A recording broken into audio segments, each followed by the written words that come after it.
Hey, welcome! Have you ever stopped to wonder how your computer or your phone juggles millions of pieces of information without just completely crashing? Well, it all boils down to a super clever system, kind of like a digital library. Let's pull back the curtain and see how it all works. I mean, really think about it. Your phone has thousands of contacts, right? Each one with a name, a number, maybe an address. And it just knows where everything is, instantly. It feels like magic, but it's actually a really elegant system of organization.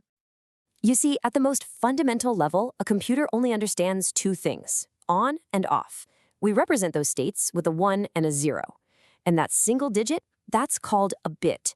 Every single thing your computer does, from a simple calculation to showing you this right now, is just a massive coordinated sequence of these ones and zeros. That binary code you see on the screen, that's literally how a computer says hi. Okay, but just a long, endless stream of ones and zeros would be total chaos, right? So to make sense of it all, the computer acts like a super organized librarian. It knows it needs different kinds of containers for different kinds of information. And in programming, we call these containers data types. And these are the most basic ones, the primitive data types. Think of an int as your go-to standard box, perfect for whole numbers. If you need more precision, like for numbers with decimal points, you grab a double. It's just a bigger, more specialized box. Then you've got the Boolean, which is the simplest thing imaginable. It's just a light switch. It can only be on or off, true or false. And finally, a char is like a tiny envelope made to hold just one single letter or symbol. Each container is built for a specific purpose. Now, here's the catch. Each of these containers has a fixed size. And while that's awesome for keeping things organized, it brings up a really interesting problem. What happens when you try to cram too much stuff into a box that's just too small? Let's take a really small container for whole numbers, something called a byte. Because it's only made of 8 bits, the absolute biggest number it can hold is 127. That is its maximum capacity. No more room.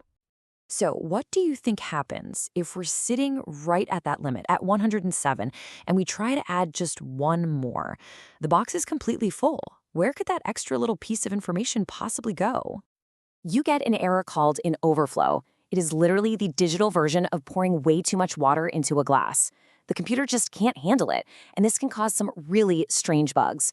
Have you ever played an old video game where your score got so ridiculously high that it suddenly flipped to a negative number? Yep, that's a classic overflow error in action. It's why picking the right sized container from the start is so important. All right, so these individual containers are great for one thing at a time. But what if you need to handle a whole bunch of similar items? Imagine trying to track the top 100 high scores in a game using 100 separate little boxes. That would be a complete nightmare to manage. Yeah, you can see where this is going, right? Creating a separate variable for every single score is just not going to work. It's messy and super inefficient.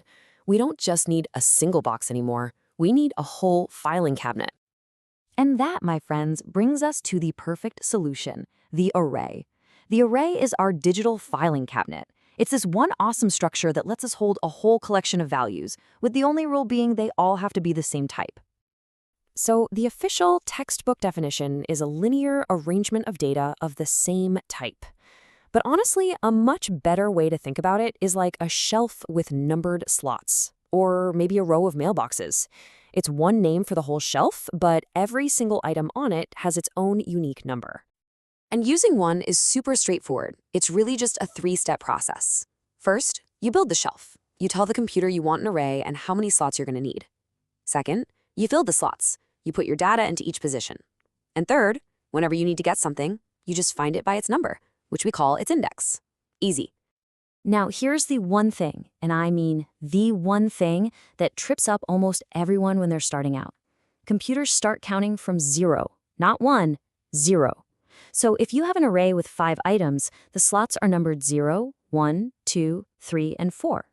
The very first item is always in slot 0. It's a little weird at first, but it's absolutely fundamental to how computers think. So why is this system so good, so efficient? Well, here's a quote from our source material that just explains it perfectly. Starting from a given memory location, the successive array elements are allocated space in consecutive memory locations.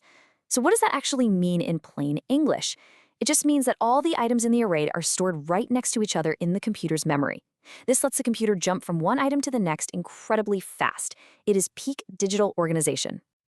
Okay, so we've talked about containers and filing cabinets and all these abstract ideas, but why does any of this really matter to you? Well, because these aren't just concepts for programmers. They are the absolute foundation of the software you use every single day. Remember that question from the beginning? How does your phone store thousands of contacts?